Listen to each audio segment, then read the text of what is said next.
Hello everyone, स्वागत है आप सभी का हमारे YouTube channel Shivam Sukhija classes में।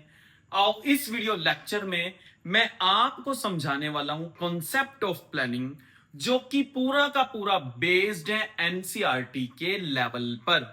आप इस कॉन्सेप्ट को मेरे से समझ लो। मैं आपको ये कह रहा हूं कि केस स्टडीज कहीं से भी आ जाए बोर्ड में, आपको यही लाइंस वहां पर देखने को मिलेंगी। तो केस स्टडीज आप खुद ब खुद सोल्व करोगे अगर आप इसको कर लेते हो, क्योंकि सारी की सारी लाइंस एनसीईआरटी पे बेस्ड है और एनसीईआरटी में से ही आपको केस स्टडीज में लाइंस मिलती हैं। तो आओ फटाफट से देरी ना करते हुए शुरू करते हैं कि प्लानिंग क्या है। पहले कॉन्सेप्ट करेंगे डिटेल में, विश्वास करो बढ़िया कॉन्सेप्ट है, बढ़िया तरीके से समझाने वाले हैं। हाँ जी, वो ये कहता है कि यार आप खुद देखो, हमारे पास सबके पास कोई ना कोई गोल्स होते हैं। जी बिल्कुल, उन गोल्स को अचीव करने के लिए हम सोचते हैं ना, क्या मान लो अगर मुझे फ्यूचर में कोई काम करना है, फ्यूचर में कोई काम करना है, अगर मैं जो काम मुझे फ्यूचर में करना है उसके लिए प्रेजेंट में सोच रहा हूं, एडवांस में सोच रहा हूं, प्रेजेंट में सोच रहा हूं, तो वही मेरी प्लानिंग कहलाएगी।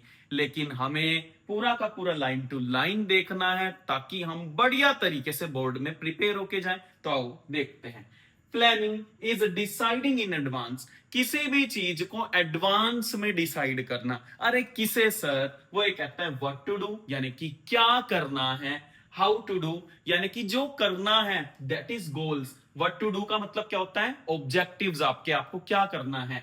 हाउ टू डू मतलब जो आपने अपने ऑब्जेक्टिव सेट कर रखे हैं, उन ऑब्जेक्टिव्स को अचीव कैसे करना है, उनके लिए क्या रिसोर्स लाने हैं, उनके लिए क्या पॉलिसी बनानी है। तो हाउ टू डू में ये सारी चीज आ जाएगी। तो अगर पहला पॉइंट आ गया आपका, क्या है? प्लानिंग मींस किसी भी चीज के बारे में एडवांस में डिसाइड करना। क्या करना है मतलब क्या था? व्हाट टू डू का मतलब क्या है? ऑब्जेक्टिव। और हाउ टू डू मतलब जो ऑब्जेक्टिव्स आपके हैं उनको कैसे अचीव करना है, इसके बारे में जब एडवांस में डिसाइड करा जाता है वही प्लानिंग कहलाता है। उसके बाद वो ये कहता है प्लानिंग एक बेसिक मैनेजरियल फंक्शन है। मैनेजरियल मतलब ऐसा फंक्शन जो मैनेजर परफॉर्म कर रहा है, that's why it is known as managerial function. और मैनेजमेंट के कितने फंक्शंस हैं? 5 फंक्शन है। POSDC, POSDC, planning, organizing, staffing, directing, controlling. हम बात किसकी कर रहे हैं? प्लानिंग की। प्लानिंग फर्स्ट फंक्शन है, इसलिए प्लानिंग को कहा बेसिक मैनेजरियल फंक्शन है। उसके बाद प्लानिंग को उन्होंने कहा कि भाई जो प्लानिंग है वो क्लोजली कनेक्ट है। मैंने कहा किससे? वो कहता है क्रिएटिविटी से और इनोवेशन से। अगर आपसे बोर्ड में ये पूछ लिया गया कि प्लानिंग क्लोजली कनेक्ट है किससे? क्रिएटिविटी और इनोवेशन से, तो आप उसका आंसर क्या दोगे? हाउ? तो आप ये कहना कि भाई साहब प्लानिंग में एक मैनेजर जो भी काम उसे करना होता है, अगर मैंने अपना कोई ऑब्जेक्टिव सेट कर दिया है, उस ऑब्जेक्टिव को, उस पर्टिकुलर टास्क को करने के लिए मैं एक आइडिया फॉर्मुलेट करता हूं। मैं एक आइडिया फॉर्मुलेट करने का मतलब यानी कि मैं उसको सोचता हूं। मैं अपने दिमाग में various types of options, various types of ways, various types of strategies develop करता हूं कि भाई साहब जो काम मैंने सोच रखा है, जो ऑब्जेक्टिव मैंने सेट कर रखा है, उसको अचीव कैसे करना है। अब उसको अचीव करने के लिए मेरे दिमाग में नए नए रास्ते आएंगे। तो इसलिए प्लानिंग क्या है? क्रिएटिविटी और इनोवेशन से रिलेटेड है। अगर आपसे कोई ये कह दे कि planning is related with creativity and innovation, तो आप क्या कहोगे? Planning is related with creativity and innovation. क्यों?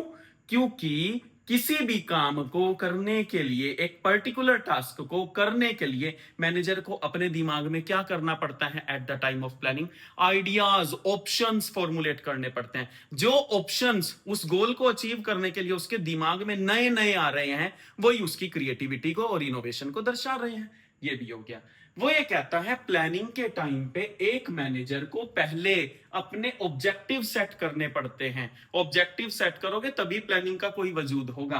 तो वो ये कहता है सबसे पहले क्या सेट करो? ऑब्जेक्टिव सेट करो। ऑब्जेक्टिव सेट करोगे तभी एक मैनेजर ये जान पाएगा कि उसे किस डायरेक्शन में मूव करना है, where he has to go. इतनी बात क्लियर हो रही है? उसके बाद वो ये कहता है प्लानिंग एक पुल का काम करता है, एक लिंक का काम करता है। किसके बीच में? प्रेजेंट यानी कि वेयर वी आर और where we want to go मतलब फ्यूचर।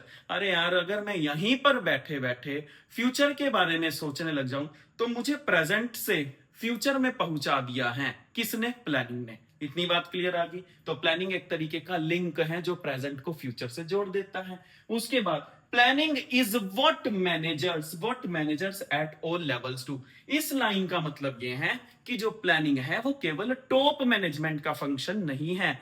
मिडिल लेवल मैनेजमेंट भी प्लानिंग करता है, लोअर लेवल मैनेजमेंट भी प्लानिंग करता है। इतनी बात समझ आ गई।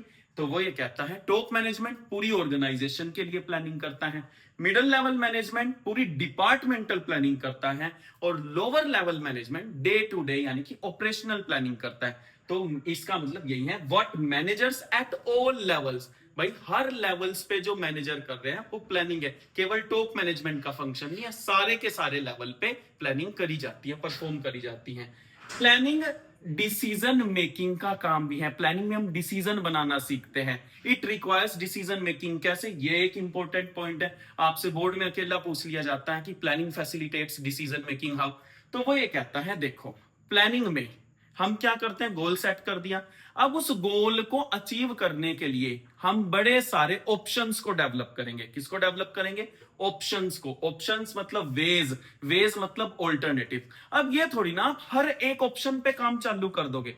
अरे भाई अगर आपका काम है कि आपको सेल्स इंक्रीज करनी है तो सेल इंक्रीज करने के लिए एडवर्टाइजमेंट एक आपके पास ऑप्शन यानी कि ऑल्टरनेटिव आ गया। उसके बाद आपके पास डिस्काउंट स्कीम हो सकती है। उसके बाद आपके पास ये हो सकता है जैसे कि मान लो आप प्राइस कम कर देना, ये भी एक स्कीम हो सकती है। तो 3 ऑप्शन मेरे पास डेवलप हो गए हैं। लेकिन ये थोड़ी ना कि मैं तीनों के तीनों पर ही काम चालू कर दूंगा। अब इन तीनों ऑप्शन के मैं पॉजिटिव और नेगेटिव इफेक्ट देखूंगा। जिसके सबसे ज्यादा पॉजिटिव इफेक्ट होंगे और कम नेगेटिव एस्पेक्ट होंगे, नेगेटिव इफेक्ट कम होंगे, उसी को बेस्ट मान के मैं सेलेक्ट कर लूंगा। इसलिए प्लानिंग में डिसीजन बनाए जाते हैं। तो जो बेस्ट ऑप्शन आप सेलेक्ट करोगे वही डिसीजन मेकिंग इन प्लानिंग कहलाएगा। क्लियर? तो प्लानिंग मेनली किसके ऊपर बात करती हैं? अब हम इसी के साथ कॉन्सेप्ट ऑफ प्लानिंग को वाइंड अप करने के लिए जा रहे हैं। देख लो जी फटाफट क्या है। प्लानिंग कहता है जी, साफ सीधी बात है, सबसे पहले ऑब्जेक्टिव सेट कर लो। जी बिल्कुल। ऑब्जेक्टिव सेट करने के बाद अब इन ऑब्जेक्टिव्स को अचीव कैसे करना है उसके लिए बड़े सारे ऑल्टरनेटिव्स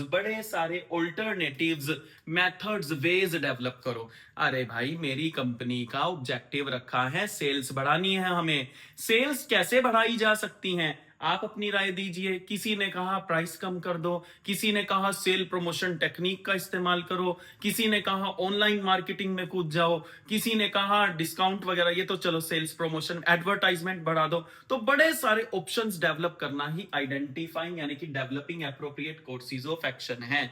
तो प्लानिंग मतलब ऑब्जेक्टिव सेट करो, ऑल्टरनेटिव्स को डेवलप करो। ये ऑल्टरनेटिव्स आपको बताएंगे कि इस तरीके से आप अपने गोल्स को अचीव कर सकते हो। लेकिन केवल ऑल्टरनेटिव्स डेवलप करने से काम नहीं चलेगा। अब आपको ऑल्टरनेटिव्स के प्लस और माइनस पॉइंट भी देखने हैं, यानी कि उसका इवैल्यूएशन करना है। जब आपको पता ही चल जाएगा कि प्लस पॉइंट किसके ज्यादा हैं और नेगेटिव किसके कम हैं, उसको बेस्ट मान के सेलेक्ट कर लेना। इसी को कहते हैं मेन पॉइंट यानी कि एस्पेक्ट ऑफ प्लानिंग। यही इस पूरे के पूरे का कंक्लूजन है। वो ये कह रहा है कि प्लानिंग दोनों चीज से जुड़ा हुआ है, एंड्स से, मीन से। प्लानिंग आपको मेनली इसी बारे में बात बताता है कि भाई साहब क्या करना है। It means what is your goals, what is your target, what is your objective. और मीन्स मतलब साधन, उन गोल्स को अचीव कैसे करना है, how it is to be done. तो प्लानिंग की नींव जनरली 2 चीज पे टिकी है। What is to be done यानी कि ends, how it is to be done यानी कि मीन्स मतलब उसको गोल्स को कैसे अचीव करना है।